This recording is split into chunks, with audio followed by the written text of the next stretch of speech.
Hello friends, सभी को स्वतंत्रता दिवस की 75वीं वर्षगांठ की बहुत बहुत शुभकामनाएं। आज हम आज़ादी का अमृत महोत्सव मना रहे हैं। सभी ने अपने अपने घरों में तिरंगा झंडा फहराया होगा, कोई किसी रैली में शामिल हुआ होगा। आप किस तरह से आपने इस अमृत महोत्सव को मनाया है, कमेंट बॉक्स में कमेंट करके ज़रूर बताइएगा। लेकिन आज आपने जो तिरंगा झंडा फहराया है, इस तिरंगे झंडे को बनने में एक बहुत लंबा रास्ता तय करना पड़ा है। इसका विकास यात्रा जिसे हम बोल सकते हैं, तिरंगे झंडे की विकास यात्रा।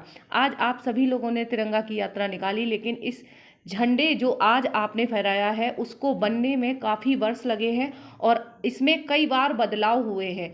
आज 6 बार करीब इसमें बदलाव हुए हैं। तो सबसे पहला जो आप देख रहे हैं स्क्रीन पर, ये झंडा था भारत का नेशनल फ्लैग, ये हुआ करता था। फिर उसमें क्या क्या बदलाव हुए, क्या क्या चेंजेस हुए, ये हम इस वीडियो में जानेंगे। और ये जानना आपके लिए बहुत ज़रूरी है क्योंकि आज हम झंडा फहरा रहे हैं, तिरंगा फहरा रहे हैं, तो उसका इतिहास पता होना चाहिए। सबसे पहले जब बंगाल विभाजन हुआ था तो 7 अगस्त 1906 को कोलकाता का, जो कि पारसी बागान चौक है, जिसे अब ग्रीन पार्क कहा जाता है, उसमें बंगाल विभाजन के विरोध में बॉयकॉट दिवस मनाने के लिए हजारों लोग जमा हुए थे। और इसमें पहली बार स्वतंत्रता सेनानी सुरेंद्र नाथ बनर्जी ने एक झंडा फहराया था, जिसे भारत का पहला नेशनल फ्लैग कहा जाता है। जी हाँ, भारत का पहला नेशनल फ्लैग, जो कि आज आप देख रहे हैं वो नहीं था, ये था सबसे पहले नेशनल फ्लैग। इसी तरह धीरे धीरे उसमें क्या चेंजेस आए वो हम देखेंगे। इस झंडे में हरे, पीले और लाल रंग की 3 पट्टियां थीं। हरा, पीला और लाल रंग था।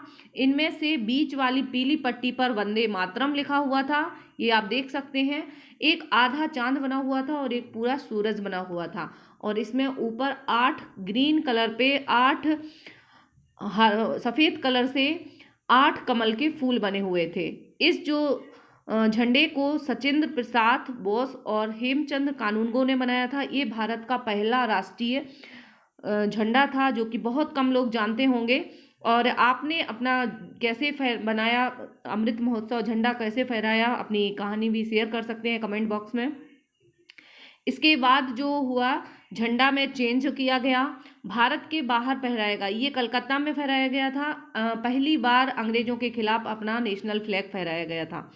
अब उसके बाद इंडिया के बाहर जो फहराया गया था 1907 में, मैडम कामा, विकासी कामा और उनके साथियों ने जर्मनी में भारत का झंडा फहराया था।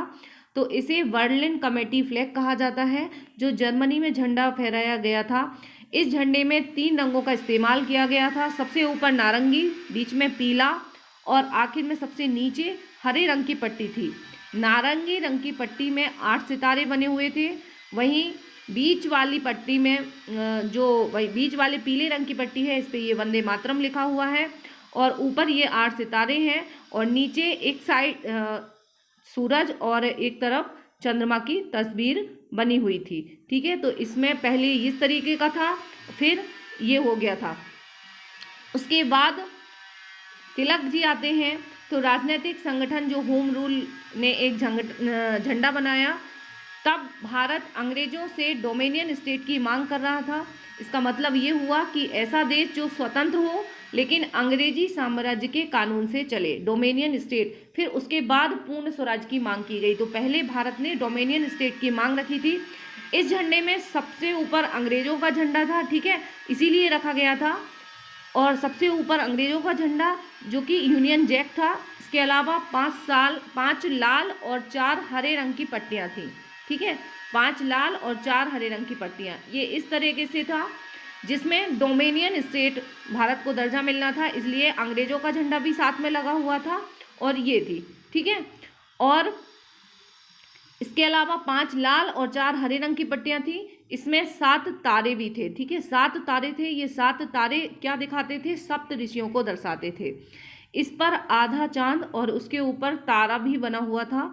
हालांकि देश के लोगों ने दिल से इस झंडे को स्वीकार नहीं किया था, क्योंकि इस पे अंग्रेजी झंडा बना हुआ था। ये बाल गंगाधर तिलक के राजनीतिक संगठन होम रूल ने इस झंडे को बनाया था। ठीक है, उसके बाद अलग अलग विदेश में फहराए गए। फिर बात आती है, आज हम जो झंडा फहराते हैं उसकी शुरुआत कब से हुई। ये जो शुरुआत है, क्योंकि इसमें कलर भी अलग अलग थे, आज हम जो झंडे में कलर देख रहे हैं वो अलग है।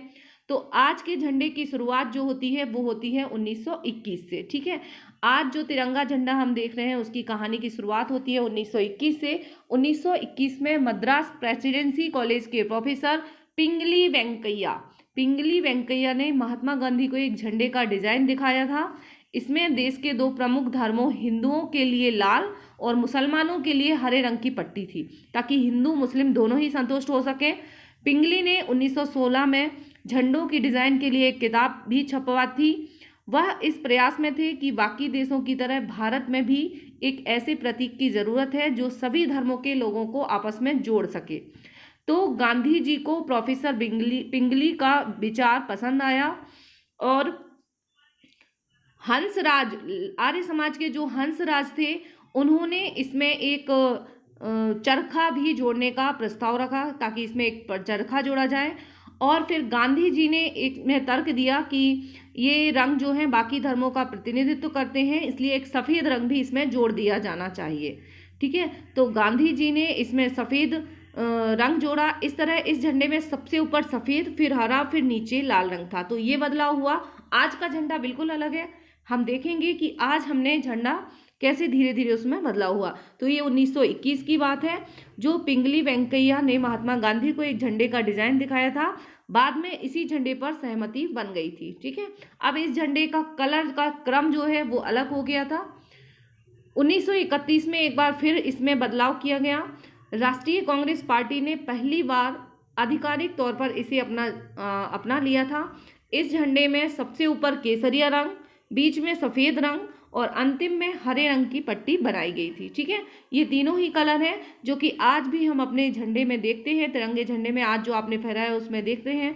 इसमें छोटे आकार का पूरा चरखा बीच की सफ़ेद पट्टी पर रखा हुआ था। चरखा था इसमें, सफ़ेद पट्टी में चरखा राष्ट्र की प्रगति का प्रतीक है और कांग्रेस का यह झंडा भारतीय लोगों के लिए राष्ट्रीयता से जुड़ा हुआ था। ठीक है, तो 1931 का झंडा ये था जब कराची अधिवेशन हुआ था। उसके बाद एक कमेटी बनाई गई। इस कमेटी को भारत का पहला राष्ट्रीय ध्वज तैयार करना था और भारतीय नेशनल कांग्रेस के झंडे में कुछ बदलाव करके इस राष्ट्रीय ध्वज के रूप में अपनाने की बात की गई। तो जो चरखा बना हुआ था, चरखा में चेंज किया गया और चरखे की जगह इसमें अशोक स्तंभ का जो चक्र है वो अशोक चक्र को इसमें शामिल किया गया है। और इस झंडे को 22 जुलाई 1947 को अपना लिया गया था। इस झंडे में चरखे की जगह अशोक चक्र ने ले ली थी। 300 ईसा पूर्व में सम्राट अशोक ने जब पूरे भारत को एक करने की कोशिश की थी तो उन्होंने इसका इस्तेमाल किया था और मौर्य साम्राज्य के स्तंभों में भी इस धर्म चक्र को दिखाई देता है, जो कि सारनाथ स्तंभ है। और तो अब वर्तमान में हमारा जो झंडा है, राष्ट्रीय ध्वज है, वो यही है। ऊपर सबसे ऊपर केसरिया कलर है जो कि शौर्य, वीरता, बलिदान का प्रतीक है। बीच में जो सफ़ेद कलर है गांधी जी द्वारा सुझाया गया था, वो शांति और सत्य का प्रतीक है। और नीचे जो हरा कलर है वो खुशहाली, समृद्धि, हरियाली का प्रतीक है। और ये जो अशोक चक्र है इसमें 24 लाइनें हैं। ये 24 घंटे हमें प्रतिदिन भर हमें हमेशा अनवरत रूप से अच्छे कर्म करने के लिए और हमेशा आगे बढ़ने के लिए प्रेरित करती हैं, जो कि चरखा में भी था। यही हमेशा आगे बढ़ते रहो विकास पथ का, यही इस अशोक चक्र का भी उद्देश्य है। तो ये झंडा आप लोगों ने फहराया। आपने किस तरीके से अपना स्वतंत्रता दिवस मनाया है, हर घर जो तिरंगा अभियान को कैसे आपने सार्थक किया है, आप अपना शेयर कर सकते हैं। इसके अलावा मैं अपनी कुछ पिक शेयर कर रही हूँ जो कि मैंने भी ध्वजारोहण किया है। ये आप देख सकते हैं, ये हमारी सोसाइटी में हुआ है।